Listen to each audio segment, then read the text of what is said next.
Nega soda va uksus bilan oyog'imni vanna qildim? Hozir shu haqida gaplashamiz.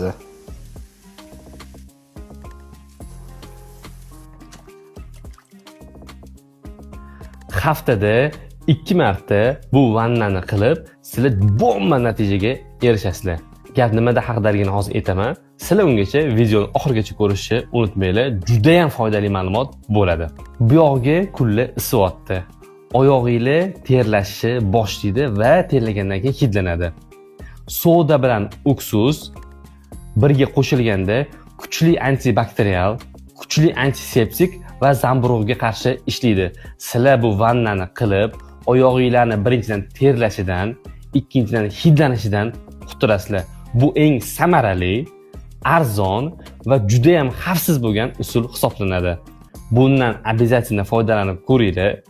Oyoq terlashida, hidlanishida taqqa-taq to'xtaydi. Haftada 2 marta foydalanganinglar bilan. Bu videoni tarqatib qo'yishni, menga obuna bo'lishni va albatta like bosishni unutmanglar. Joningiz sog' bo'lsin.